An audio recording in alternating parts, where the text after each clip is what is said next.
الرحمن الرحيم رب اشرح لي صدري ويسر لي أمري واحلل عقدة من لساني يفقه قولي بسم الله الرحمن الرحيم الحمد لله والصلاة والسلام على رسول الله وعلى آله وأصحابه ومن تبعهم بإحسان إلى يوم الدين أما بعد السلام عليكم ورحمة الله تعالى وبركاته. Ang kapayapaan at biyaya ni Allah ay sumasa ating lahat.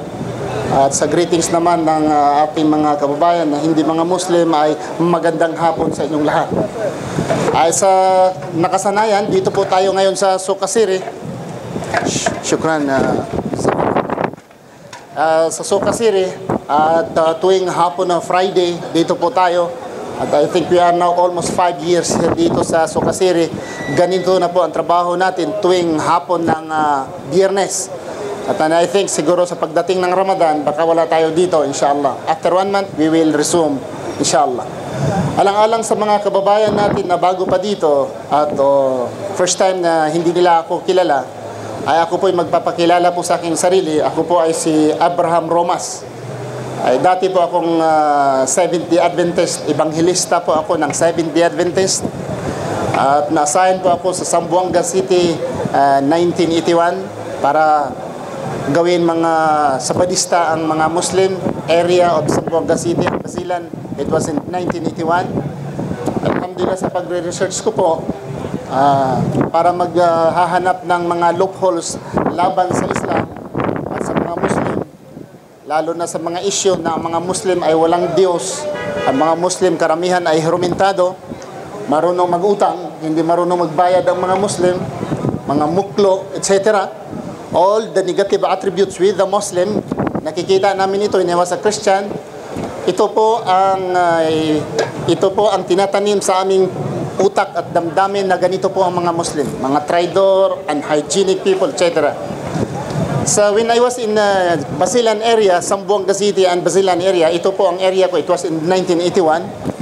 At naghahanap po ako ng mga aklat sa mga Muslim upang pag-aaralan po ang Islam para makapenetrate po ako sa mga Muslim.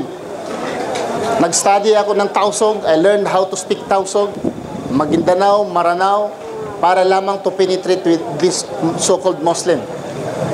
Alhamdulillah sa awa ng Allah, due to comparative study, reading the Quran and Islamic literature, and comparing with the Bible and Christianity, finally concluded na ang lahat pong tinuturo sa akin, noon po ako pa ay Christian, ay lahat po ay kasinungalingan. I graduated also sa Silliman University. It was in 1988. I graduated from Silliman University and Bachelor of Arts major in Speech and Theater. At ako rin ay isang senior student ng Mass Communications sa Silliman University. At alhamdulillah sa ngayon is still continue this university, one of the sister universities of UP, University of the Philippines. Nakapagtapos po ako doon sa pag-aaral. At I had been in Saudi Arabia for 16 years in Saudi Arabia. 16 anyos ako sa Saudi Arabia with this work, this kind of job. Sa Saudi Arabia hindi po open, kundi sa mga hospitals, offices, sa mga trabaho namin, disseminating what is Islamic moral and values. At dito po sa Qatar, this coming July, I'll be 5 years here in Qatar. And here in this place, we are now almost 5 years. And in Philippines also, itong trabaho ko, 10 years in the Philippines. So sa edad ko siguro, it's more than half century sa edad ko. And 1 century is, I think, 100 years, 1 century. Edad ko ngayon is more than half century. Maganda yung t-shirt niyo po. I am a Muslim. Maganda yung t-shirt mo, Daguhoy. Pero na medyo naliit ka lang. Okay. So, dito po siguro sa edad ko na ganito, ay halos lahat siguro mga katanungan nararanasan ko na. Hindi man siguro nasasagot ang lahat, pero sa konti-konti kong mga pinag-aaralan sa edad ko na ito, ay hindi ko na siguro masabi na ignorante or inosente pa ako sa mga katanungan. Karamihan po mga katanungan, bakit hindi kayo kumakain sa baboy? Bakit ang Muslim mag-asawa ng more than one? Mga Muslim ay may mga pumapatay na Muslim. Bakit hindi kayo naniwala kay Kristo na Diyos? Ang dami po.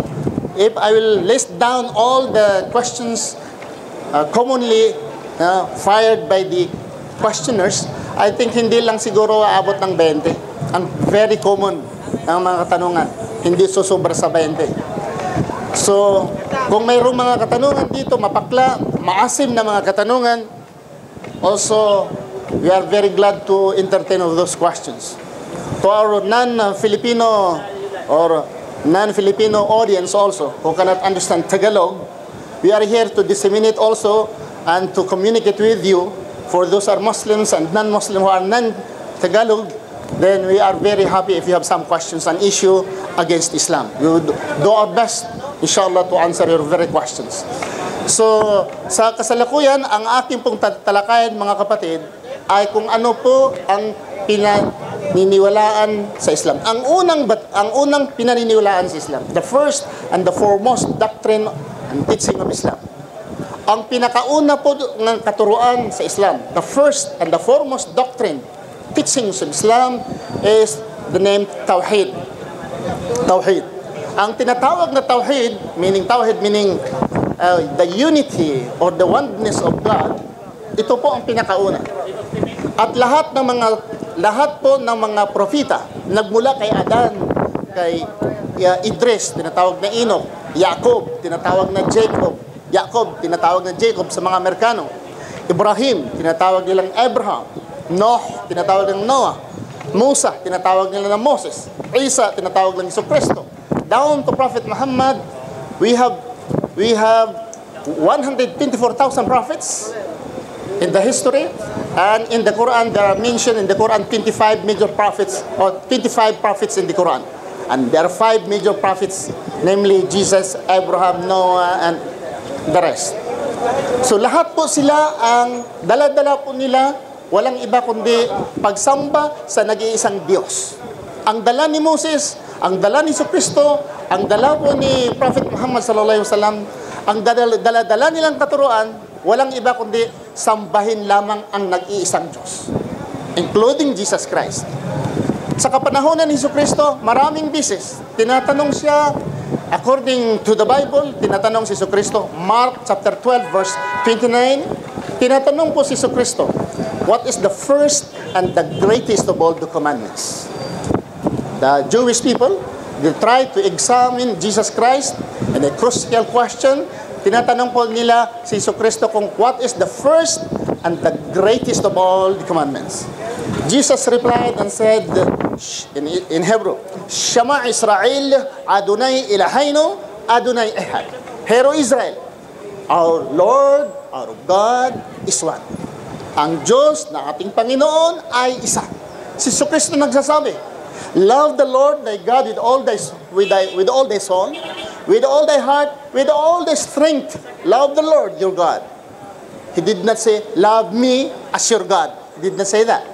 Si Jesucristo, yung ayon sa Biblia, yung nabuhay siya muli, ay lumapit po si Mary, the mother of Jesus. Mary tried to hug Jesus Christ, and Jesus said, touch me not, for I am not yet ascended into my Father. Wag mo akong hipuin, dahil hindi pa ako nakakyat sa aking Ama. Rather, go to my brethren. Mas mabuti, you may go, pupuntahan yung aking mga kapatid, and tell them that I will ascend into my Father and your Father, and I will ascend into my God and your God. Itong mga verses na ito, nagpapapatunay na si Jesucristo ay nagtuturo na isa lamang ang Diyos. Wala na pong iba. Si Moses, yun din, nagtuturo na isa lang ang Diyos at wala nang iba. Si Prophet Muhammad sallallahu alaihi wasallam, yun din ang kanyang tinuturo. La ilaha illallah, wahdahu la sharika lah. Sabi ni Prophet Muhammad sallallahu alaihi wasallam, wala nang ibang sambahin maliban lamang kay Allah at sharika lah. At ibig sabihin, wala siyang cashier, sharika, wala siyang cashier, wala siyang corporators. Yun po si Allah, nag-iisa, Allahu wahid, na ang Allah ay isa lamang. Whereas today, nagbago na lahat. Ang turo noon sa ngayon ay nagbabago na. Karamihang turo ngayon ay binabago na. Dahil sabi nila, it's not suited and it's not fitted to the time frame. Laguhoy, sila pula-po na uhaw. Nakaintindi man. Bisaya yun. So, ngayon nagbago na. Nagbago na lahat. Ha? Noon panahon, love the Lord thy God. Ngayon hindi. Hindi na love the Lord. Ngayon, hindi na. Unahin na, love yourself. Bakit? Kung tatanungin mo ang tao ngayon, sino sinasamba mo?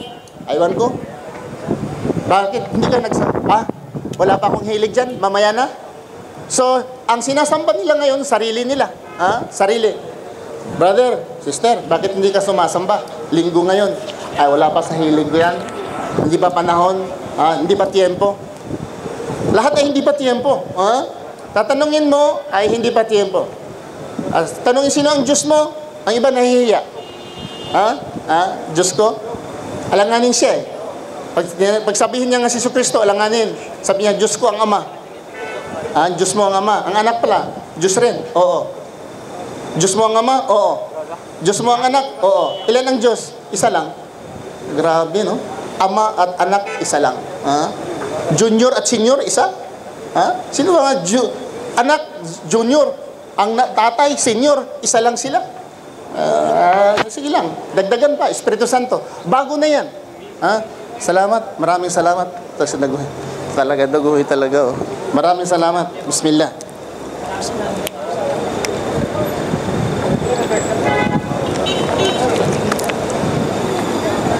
Ngayon, nagbago na.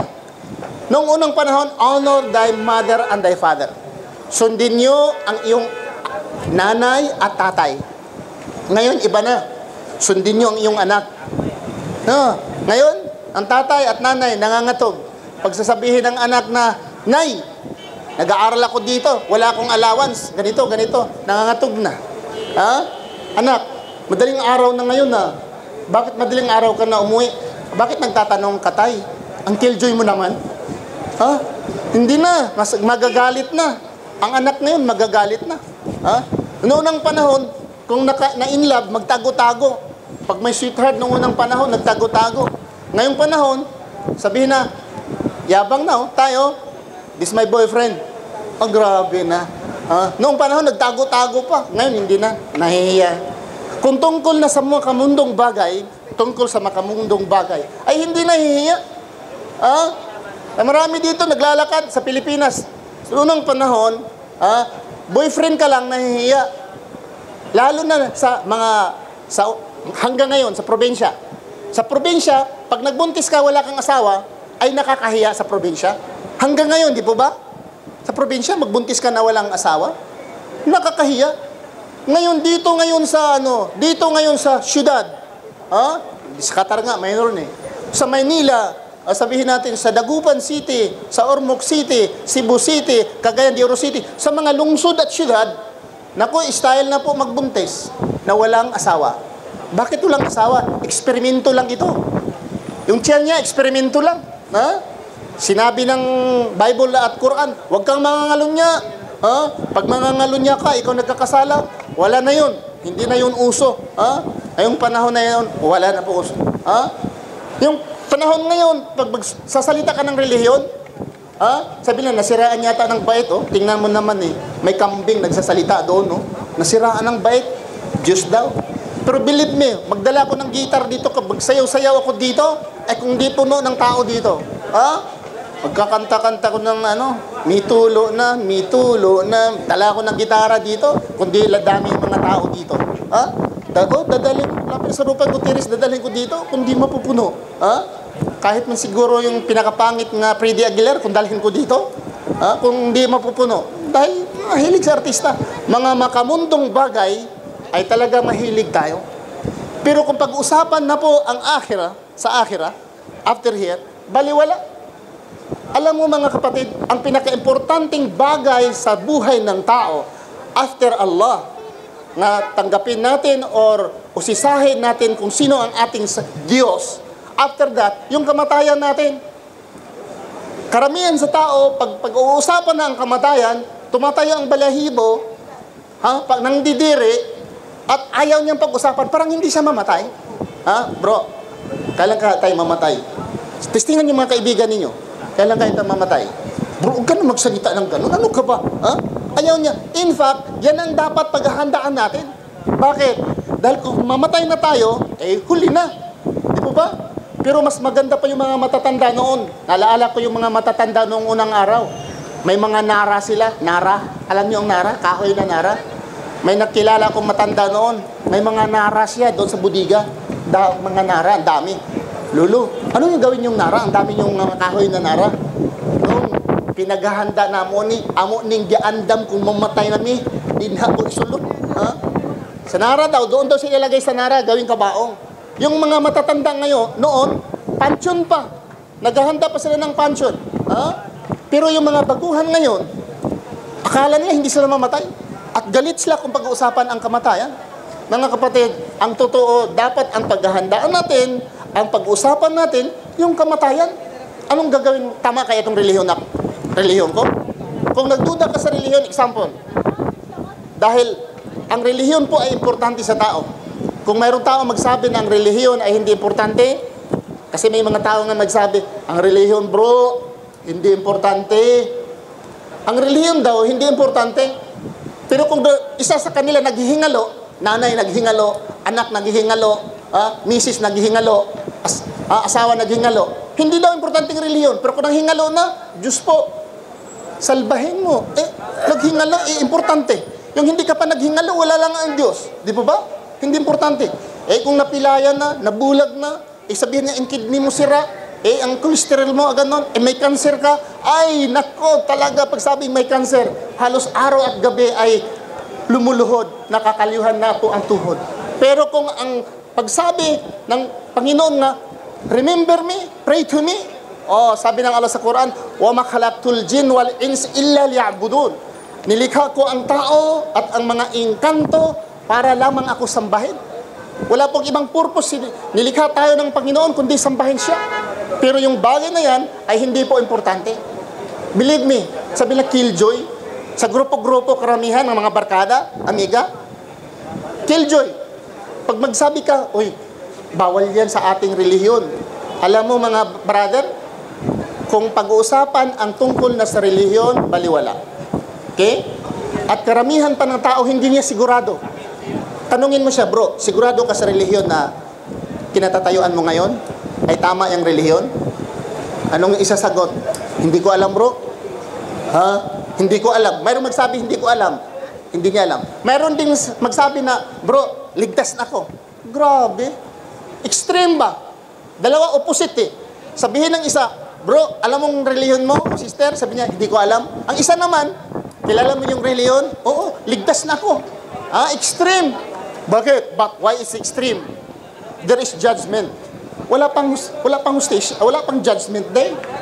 Only Allah knows sino ang papasok sa paraiso, sino ang papasok sa impyerno. But there are people today, sabi niya, ligtas na ako. Ligtas na ako. Ligtas.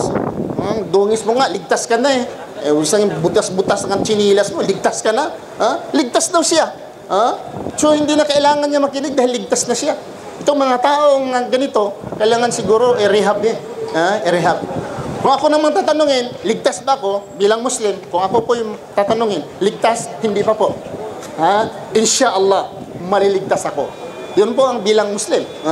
Pero kung sabihin na 100% ligtas na ako, ano ka, hello? Bakit ikaw ang Diyos?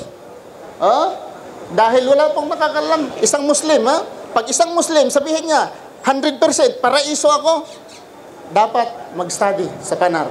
Mag-aaral siya. Kaya isang Muslim, sabihin niya, ako'y ligtas, 100% ligtas ako. Mag-aaral siya.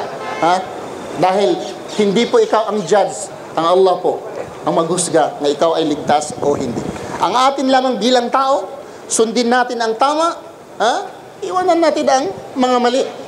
Pero ang mali, ang problema sa tao ngayon, ang mali ayon sa utak ng tao.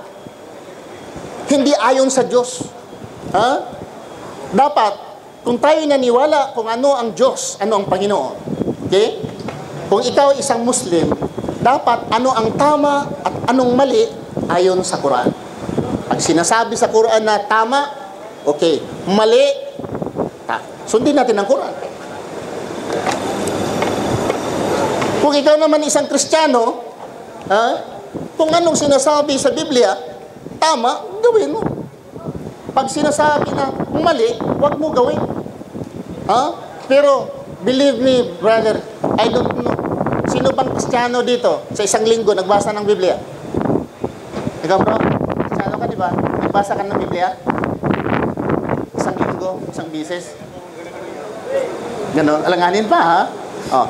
Sino dito isang Kristiyano na isang linggo o isang buwan nagbasa sa Biblia? Believe me, sinong Muslim na hindi nagbasa ng Quran sa isang araw? Ha? Pag ang isang Muslim, inaangkin niya ng isang Muslim, kung hindi siya magbasa ng isang surah, meaning chapter, sa isang araw, piki niya na Muslim. Xerox siya na Muslim. Ha? Bakit? Ang unang chapter sa Quran is Suratul Fatiha. The mother of the Quran is the Fatiha. A'udhu billahi minash shaitanir rajim. Bismillahir rahmanir rahim. Alhamdulillahi rabbil alamin ar-rahman. This the Fatiha down 7 ayah. If a Muslim who claims to be Muslim, yet one chapter of the Quran, he would not read one chapter of the Quran in a day, then this Muslim is a stupid Muslim. Huh? I say stupid Muslim. Why? Because the Fatiha is the beginning of the prayer of every prayer of the Muslim. Okay? And 5 times a day. We pray 5 times a day. And raka'ah. Every raka'ah, you must read the Fatiha. Fajr, how many raka'ah? 2 Fatiha. Salatul Dhuhr, 4 Fatiha. Huh? If you are not reading the Quran, if any Muslim, he is not reading the Quran, not less than 5 times a day, this kind is Muslim is a corrupt Muslim. Huh? This Muslim is nus-nus. Okay? He's not a true Muslim. Okay? But sad to say, the Bible, who claims to be the follower of Jesus Christ, I don't know if there is Christian opening the Bible in a week, once a week, or reading the Bible even one verse in a week. Okay? Of course, Seventh-day Adventist, with the exemption with the Seventh-day Adventist, because I was Seventh-day Adventist before kami matulog, bago kami aalis sa bahay, ay nagbabasa po kami ng Biblia. When I was a Seventh-day Adventist. Pero siguro ngayon, nagbabago na. I'm pointing this because we Muslim and Christian, we believe there is God. And if we believe there is God, we must have to follow and to know the law of God. Huh? We do not follow ourselves. Supposing God said, in the Quran, sabi ng Allah sa Quran, sambahin ang nag-iisang Diyos. Nag-iisang Diyos. Sino? Si Allah. One God, worship one God, Allah. In the Bible, also said Jesus Christ, worship one God. One God.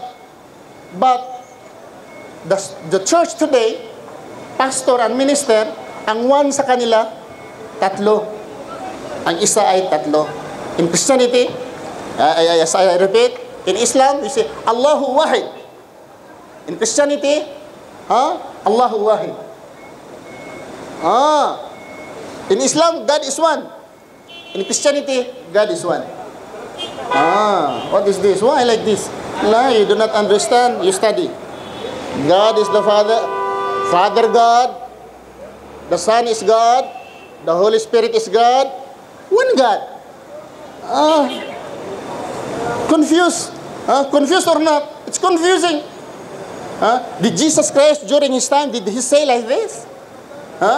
That God is only one? No. 3 yan dong. Ilarom ng Cebuano. 3 na yan. 3 yan. So, mga kapatid, mga kaibigan, if you try to twist, pag i-twist natin ang katuruan ng Diyos, mag-ingat po tayo.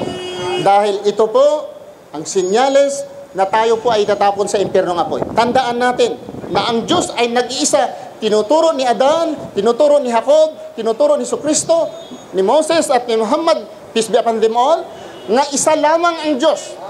Hindi po isa ang Diyos. Na ganito. Ulit-ulit ko po. Yun po ang pinakauna, ang batayan sa kaligtasan ng Muslim ay sasamba sa nag-iisang Diyos. Wala nang iba. Ang problema, sumasamba. Example ngayon, nagtuturo ako, sambahin ng isang Diyos. Pag wala na ako sa mundo, Ako ang sinasamba. Ano kaya? Ha? Ngayon, buhay pa ako. Inshallah, mamatay naman talaga. Mamatay man yung Cebuano eh. Di ba na mamatay? Mamatay man talaga ako. If I die, buhay pa ako, still alive, I'm saying, Allah is one. Worship Allah. If I die, they will worship me. They worship Abraham Romas. Do you think these people, they are right? No. Wrong? The same as Jesus Christ. When Jesus Christ was alive on earth, was kicking on this earth, He said, God is one. Worship God. Worship God. During the time of Jesus, worship God. He said that many times in the Bible and in the Quran. But when Jesus Christ disappeared, when Allah took Him to heaven, then many people will say, Jesus God is God. Jesus is God. And they are very wise. And they are hiding. Inshallah, if they are coming to me and ask questions, I have the Bible, different version, inshallah. And it would be my privilege, inshallah, and I would very be glad and happy if they will try to ask questions and interrogate me according to what is written in the Bible, inshallah. So I have to open the floor for any question, inshallah, para po to accommodate mga interaction. At mayroon po kami mga regalo dito. May mga shampoo, may sabon pa ba? May mga holes din dyan, mga kindi, inshallah. So, magbibigay po kami ng mga regalo. In each question, every question, we'll give you regalo po, inshallah. So, pwede kayo makatanong sa Cebuano, pwede kayo makatanong sa Maranao, Ilonggo, Tagalog, Arabic, ano pa? Dato, tagisa ka? Magsihada? Nyatiyanan na, originalanan na. Original. Sige, magtanong na kayo mga kapatid. Okay. Sige, tanggalin natin ito. Microphone. Hindi lang muna. Kung ano niya mamaya magtanong. Sige. Sinong gustong magtanong? Mga kapatid. Mas maganda siguro tanggalin para iikot-ikot tong microphone. Dahil may mga kapatid tayo gustong magtanong. Pero natatakot lang sa video dahil ilagay namin ito sa YouTube. So, maganda siguro na tanggalin natin. Para, tatanggalin na lang.